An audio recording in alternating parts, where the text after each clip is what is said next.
Hello, everybody, and welcome back to another episode of Creeper World 4. That is right, we are back, heading in the colony section yet again for a map I just recorded, and I realized that my sound was not reset from when I did the first-person shooter map. This is a Return of Cursor and Autopilot, a small test map about Cursor and Autopilot scripts. There we go. Let's give it a go. I've done the other maps in the series. There's a second and a third. This is the first. I figured let's do the first. So what are we up against? What do we got? We got an emitter doing 50 every 0.5 that has a split breeder and a baby split breeder near it, so that is definitely a strong one for this map. This is a 50 every 0.5 that has a creeper breeder near it. Again, the strong one for the map. This is the babby one for the map at a 25 every 0.5 and a very, very tiny creeper breeder. And then this is sort of like the in the middle, 40 every 0.5 with some split breeder near it. So what I did last time was I actually moved all this AC, came around, did a little loopsy, came around and took this. And that's able to actually hold itself against the 40 every 0.5, so this was actually able to stabilize, and then we were able to push our way over and down and sort of take out the easy side. And then we went for the hard side, and it wasn't too bad. It wasn't too bad. Now, that being said, it took about 20 minutes, which, you know, I made some mistakes. And you know what, that's why I wasn't too upset when I found out that I messed up the sound, because you know what? I'm not saying mistakes are bad, you know, you learn from them, you get better. I just wanted to get to the point where I was like, yes, we are good, we are golden, and we are off, right? We are already on the move. We are moving our AC up and around and up, and that's right, we're moving down. We're not moving up. We are going down this way. That's right, that's right. Let's even get them up here, because our goal is to actually take the hard side first. Now, with taking the hard side first, we're not yet powerful. Let's pause it while I move the camera, because that could be bad if I don't. We have a few key objectives. Key objective numero uno is this right here. This spot, this breedable zone is key objective number 1. We're going to take this breedable zone as well, which is great, just as a little bit of extra, and then the other objective is this string of towers. We never want that to die, ideally speaking. Everything else is sort of, you know, forgivable to lose. I don't really care about anything else other than that string of towers and that breedable zone. I don't even care about basically the base, right? I don't even care about up here. It doesn't matter to me whatsoever. I'm taking it mostly for power right now. So again, we have to hold this. This is super important. We have to hold this, and we have to hold this. This is all we care about. Now try and get some more power just to help out. But again, we have to move back before anything happens to the tower, anything happens to the breedable zone, which it's breeding right now, so that's actually pretty safe for a bit. And we're just gonna zoop, just try and get a little bit more power and come back to protect. We must protect everything. Keep this protected, try and get more power. We're losing some ground, that's okay, that's okay. It's to be expected, it's to be expected. Honestly speaking, even the factory doesn't matter. I mean, we have, what, 1 bluite at a rate of 0.5, and that's all we have on the map. So that's barely enough for 1 sprayer, and I think there's a couple of sprayers on the map. We can't see them right now, but we don't have enough bluite for everything anyway. Surprise, surprise.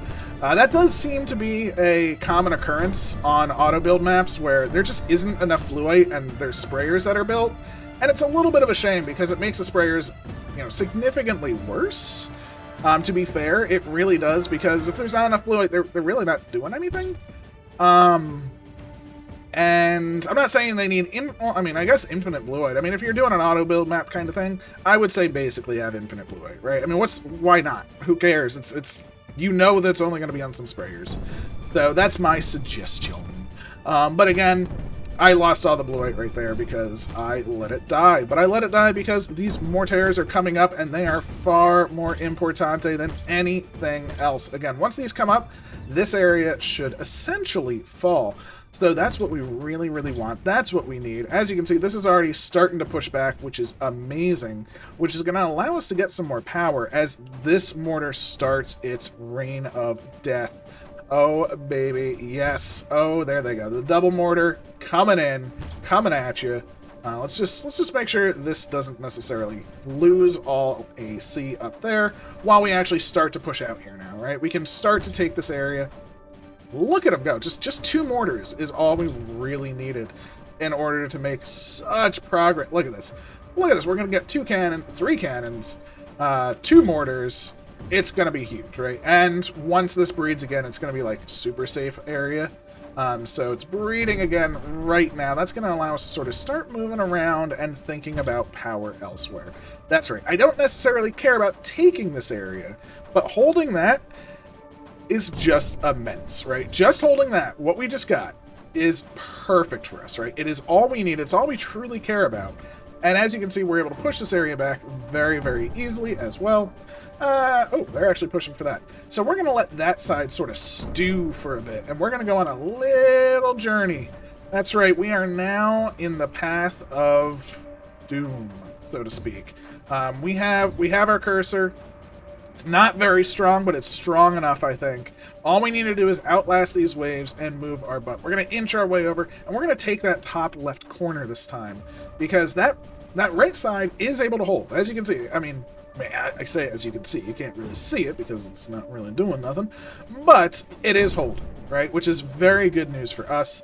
And every inch we get towards this top left side is essentially an inch towards victory on this entire, I don't want to say continent, but if we, oh gosh, we got to get there within 20 seconds. Ooh. Wanting to take the high ground because it's a lot easier to move over the high ground than the low ground, as you can see. But we have 9 seconds. I don't think we're going to make it. It's going to be pretty close. 5 seconds to go. Go, go, go, go, go. Oh, we got a little bit. We got a tiny, tiny bit, which is actually pretty good. Just taking a tiny, tiny bit is actually pretty huge here. It's going to really shut down the amount of creep this is generating. Now, problematically, I am sort of absorbing a lot of the quote-unquote damage from this, which does help. You know, we are limiting the damage that it's doing, and now we took the corner. We took the entirety of the corner, and you're going to be able to see this is just going to do work for us now. Not only does it shut down what's being generated, but now it's going to produce for us, which allows no more waves to sort of impact this side. This is now going to be in a very happy spot. Everything's sort of in happy zone now, right? Everyone's happy. We're producing. Creep is being curtailed basically everywhere. Our power will increase. It's just a really good time. So, now, why didn't I take this out? Well, that's still a bit stronger. And as you can see, without the... this is, I think, the last wave that came out. And without the waves, this side is going to fall super easily because it's so spread out. That side, very contained by those mountains and things like that. This side, we're just going to gain a lot of land really, really fast. As you can see, look at us just push. Like, we're just barely touching it, and it's fading away. It is gorgeous, gorgeous stuff. And yeah, we're just essentially melting the creep. We're anti-creeping the creep, which I don't know if they melt. I don't know if they sort of cancel each other out, you know, like different particles or, you know, things like that. You know, it's like, I don't know. I don't know, but we're doing it. We're doing it. That's what I do know. I do also know that, look at this, that has no ammo, and we're building another sprayer, and we can't support it. Just gotta point that out. I don't know why. It always makes me kind of laugh a little bit, because it's just like, oh, geez, it's silly. There we go, though.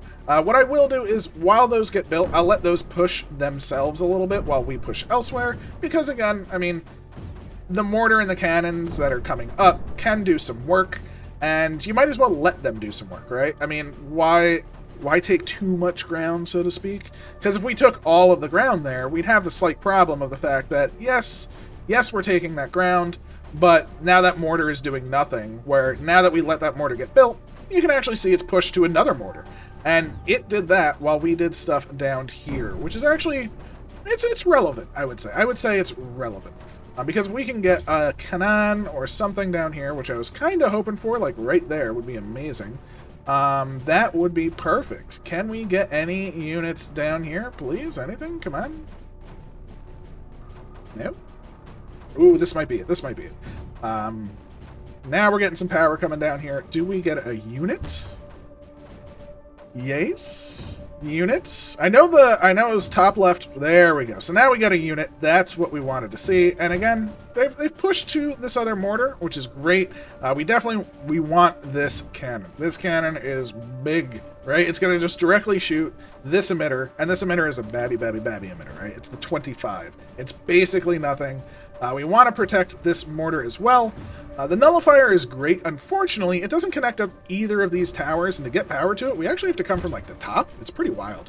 It's a little weird, but you gotta do what you gotta do. So I'm not super worried about the nullifier right now. Oh, butts. Alright, now that cannon is up and operational, we're gonna work on this top side, because again, to get power to the bottom, we need to work on the top. So that mortar is going to be instrumental though, because it's just gonna be firing down right on that emitter. So once we sort of cut this path over, not only did we do that, but we also revealed the nullifier. Ooh. Ooh. Oh my gosh, I let the mortar die. But the cannons are better than the mortar, to be fair. Because the cannons will just shoot directly. It'll protect the mortar. Everything will be fine. And we now have power. Oh no. I don't want to lose this cannon, though. Again, the nullifier, don't care about. That cannon is now going to protect that mortar. I definitely want this other cannon, but this side, look at that, it's now drying up completely. So very, very nice. Dry like the deserts. Oh my gosh, it's so dry there. So thirsty. But that should be all they wrote there. So, I mean, realistically, we've basically taken the weak side, but we have a great foothold on the strong side now. And that, I think, is the key. By having that foothold on the strong side, it's going to make the push over there so much easier than when I previously did it. It's actually pretty substantial, and again, we now have a good amount of power. Again, I'm just going to let that build up, and now we're going to just work on the strong side, right? Because we have way more power now, and now taking this is actually going to matter. So I'm just, again, getting a little bit of power. Let's move our butts on over and see what we can do here. So let's see. There's a cannon right there. That cannon is perfect. All right, this cannon and mortar is everything we need, right? Once we get that, the mortar raining down on the emitter directly. The cannon there to protect it. Honestly, once we kind of get this, I might leave this area again and go elsewhere while these sort of work it down.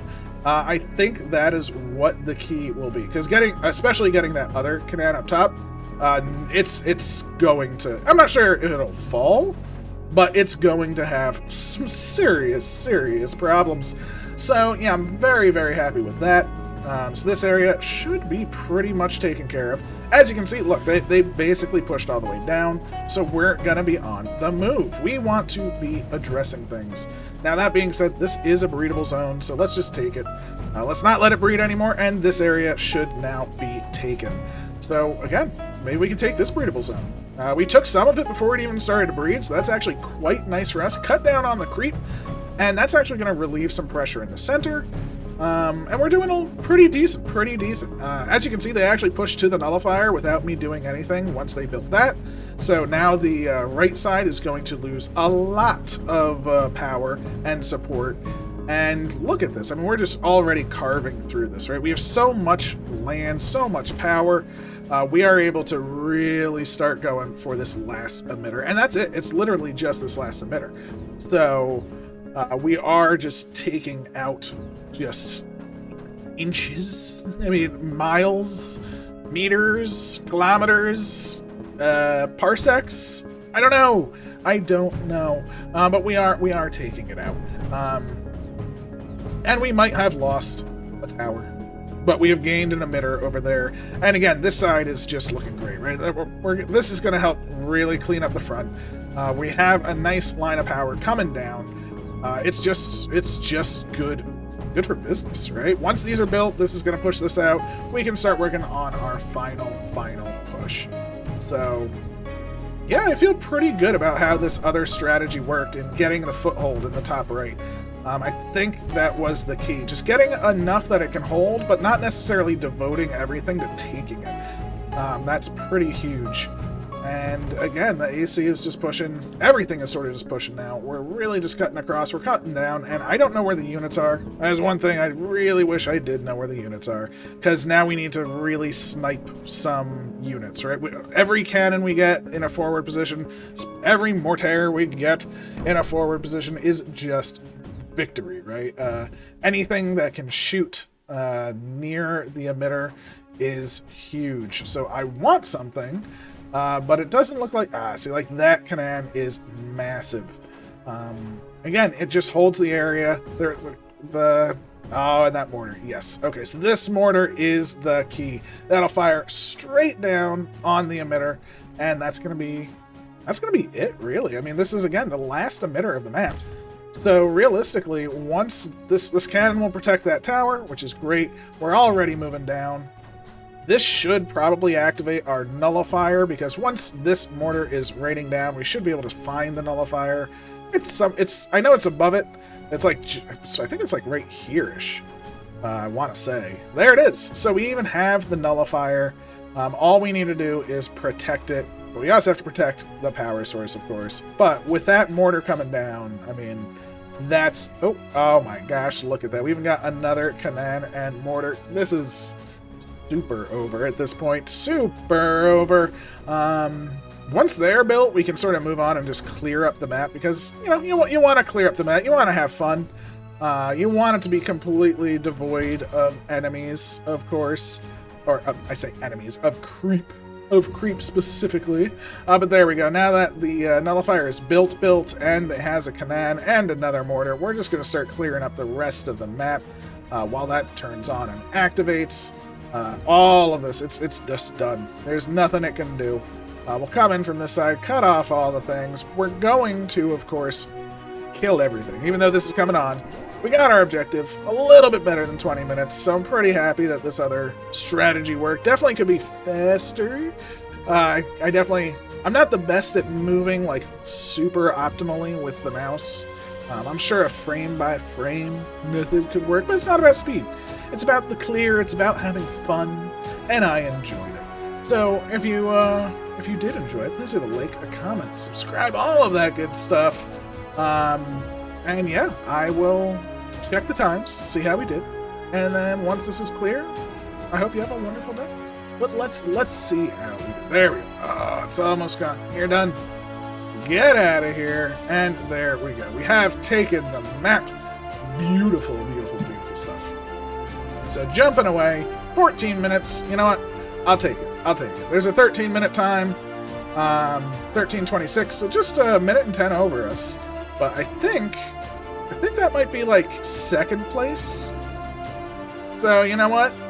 I'll take it. I'll take second place. I don't just want 14:32. No.